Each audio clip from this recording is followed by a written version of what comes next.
Hello guys, magandang hapon sa inyong lahat. Magandang weather ngayon, nasa April tayo, no? Dito sa bandang Bon, nag-snow pa nung ibang araw, no? Pero ngayon mainit ngayon.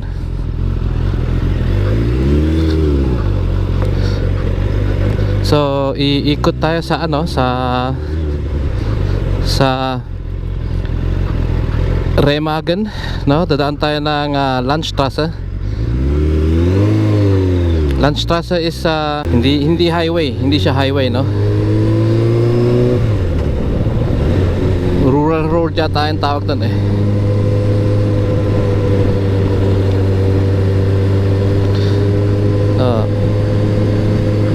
So kung naalala nyo, dito dati wala pang mga leaves, no? Pero ngayon medyo uminit na. Tuyo na yung kalsada. Ganda pa ng weather.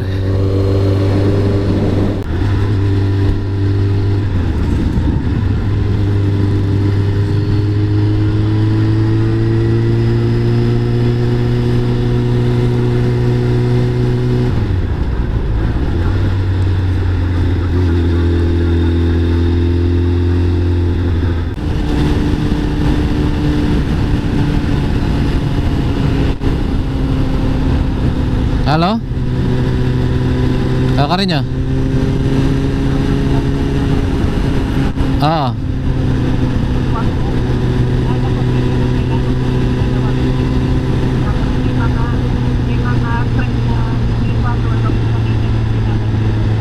Yeah.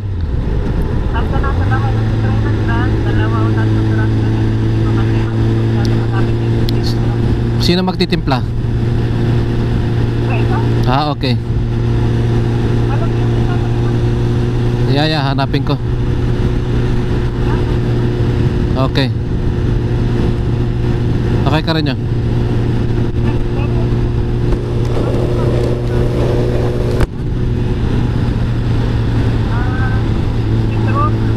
Yeah.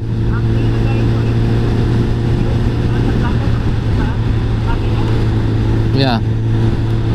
Ano citron na? Citron ng grass. Yan.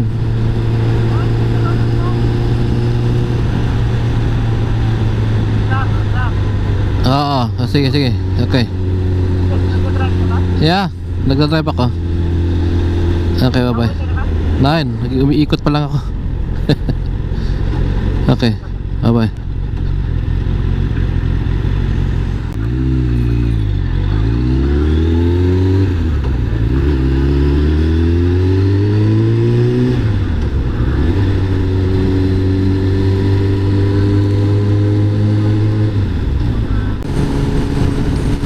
Pinakamaganda guys sa pag-drive ng motor is for me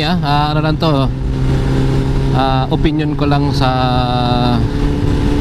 para sa akin, no, is the curves, no, yung mga curves ng mga kalsada. Pinakamaganda mag-drive ng motor sa ganong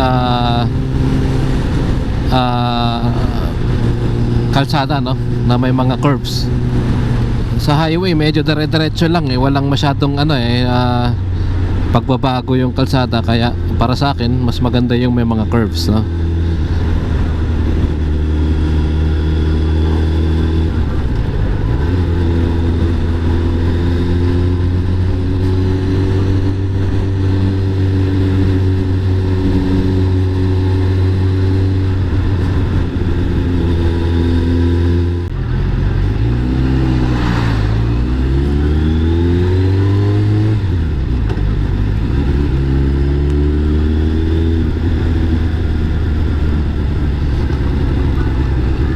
So yung mga halos mga motorbike dito sa Germany, hindi masyado nagdadrive sa highway yung mga motor. Hindi sa mga tinatawag na Landstraße, no, o kaya mga rural roads. Kasi mas enjoy yung mga curbs, pero medyo nga delikado kasi marami nga rin mga sasakyan, no.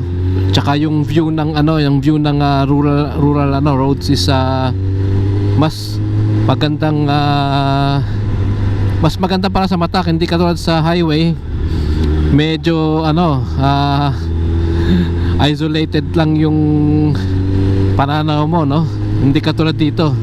Katulad nito, nakikita yung mga pananim na mga farmers, no? Sa highway wala eh. Kung sa medyo monotone no? O kaya walang pagbabago, no? Kita nyo, may mga view dito. Ingat lang dito kasi sa mga rural road, yung mga kalsada minsan hindi maganda, no? So pag medyo mabilis yung takbo, baka maging unstable yung motor, no? Sa kurbada.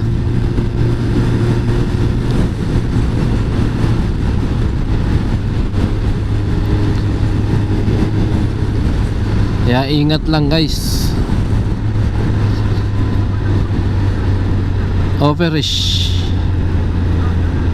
Dito pa lang din to, malapit pa rin sa sa Bon. So Remagan tayo, no? So ingat lang dito.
Remagen Berkum, dito tayo dito.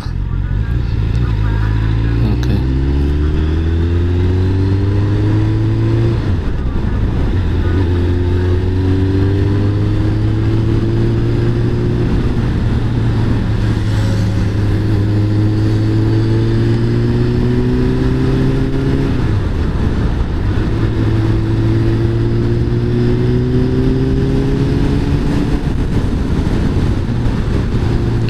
konting ingat lang dito guys kasi yung kalsada hindi ganon ka flat, no? Tsaka ano hindi ko pa kabisado to masyado tong road dito.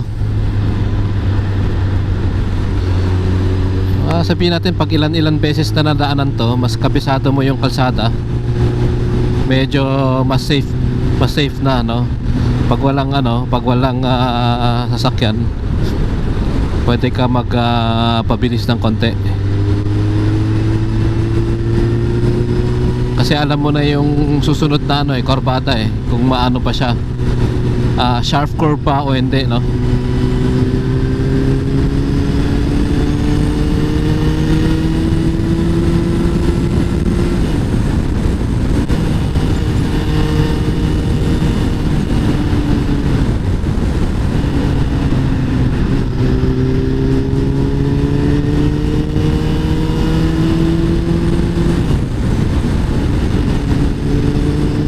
Dito marami talaga mga motor dito. Marami mga motor dito, no?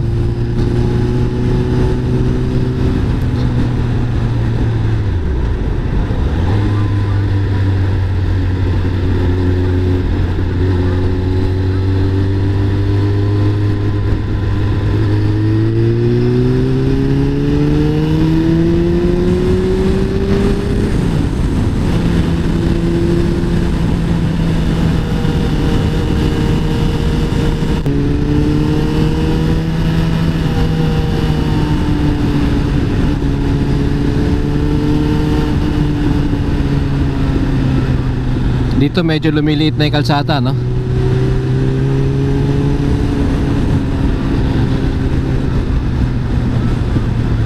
Kaya ano lang, ingat-ingat lang.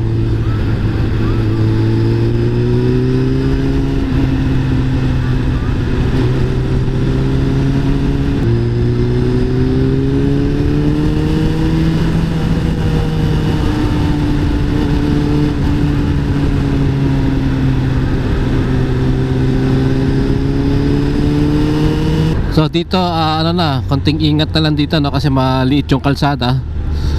Tapos pababa. Tapos masikip siya. So guys, talagang mas maganda talaga pag nadaanan nyo na talaga yung mga roads na gusto nyong daanan, o kaya mag-drive na lang ng dahan-dahan katulad dito. Medyo masikip tong kalsada So pag hindi natin to kabisado, wag muna yung magpabilis ng motor, no? Kung kabisado na, di walang problema. Pero mas maganda kung alam na, no? Kung parang naka-save na sa isipan natin kung saan yung next curve, no? Through a point katulad dito, no? Alam natin na may magiging curve na ganito katalim, no?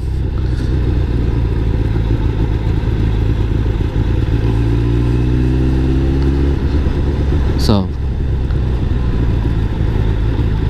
dito rin ingat kasi baka may sumalubong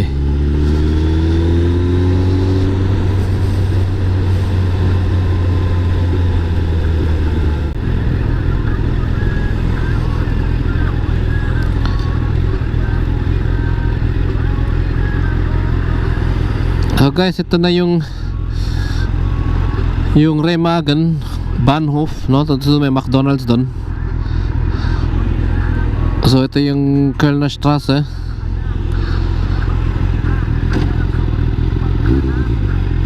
Babalik na ulit papuntang Bad Godesberg.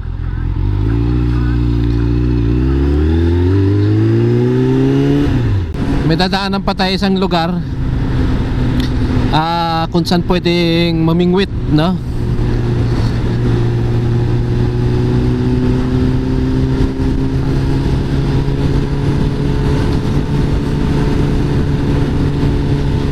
Halos naman saan area dito sa may riverine, no? Pwedeng mamingwit.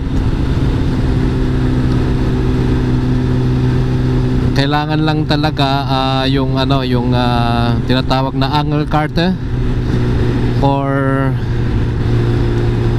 Yeah, yung angle card, ibig sabihin yung pamimingwit na card na binabayaran, parang fee niya na 50 euro. Tapos pwedeng mamingwit dito sa Rhine. Ngayon, syempre itong Remagen nasa ibang ano na to, state, no? May yung border doon, yung border sa harapan is around 5, sabi natin mga 5 kilometers from here, no? Andun yung border ng NRV, you know, NRV tsaka Rhineland-Pfalz, no? So ito Rhineland-Pfalz, yung isa is North Rhine-Westphalen.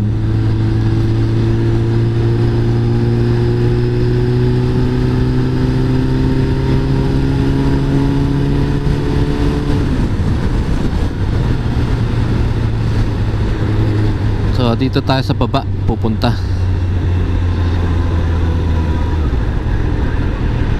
So doon sa may ilalim ng tulay, no?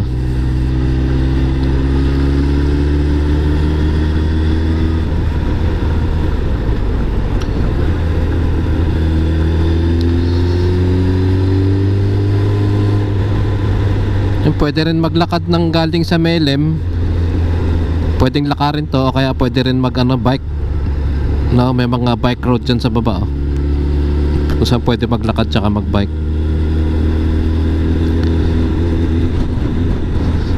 Halos naman along the river Rhine pwede, no? May mga bike road dyan tsaka para sa mga pedestrian.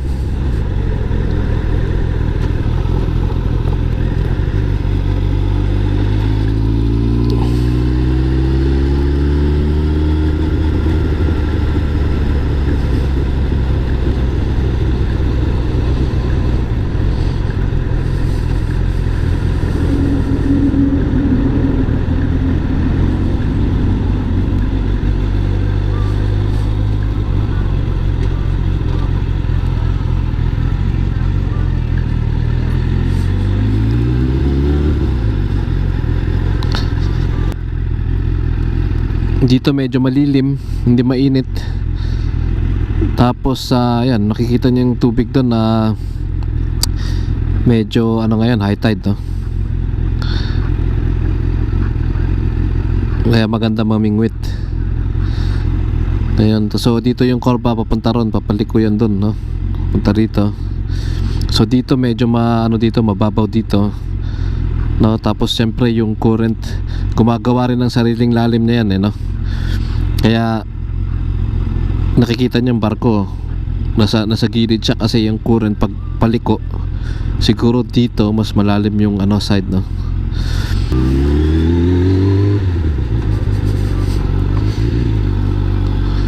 So balik na tayo, guys.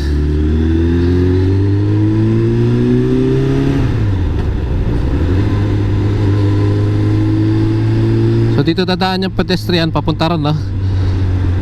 Nakabike or maglalakad.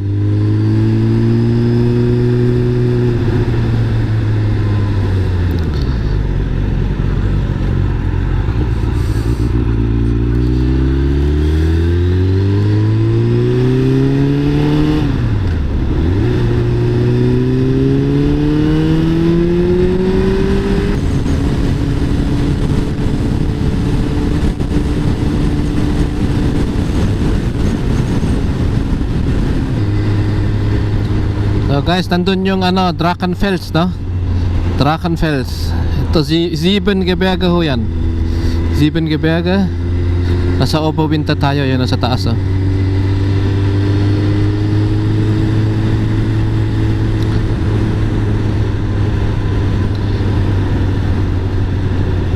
Oberwinter, yan, oh. Cherry blossom. Daming cherry blossom, oh. Nagbo-blossom ang cherry.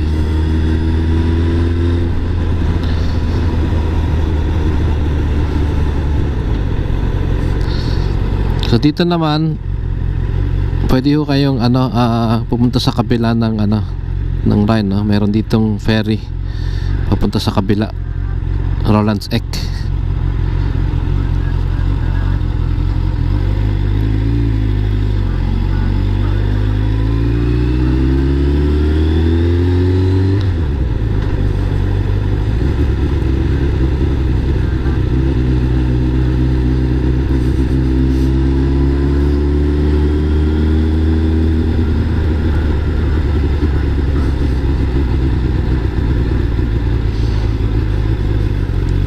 hanggang dito na lang po yung video. Thank you po for watching.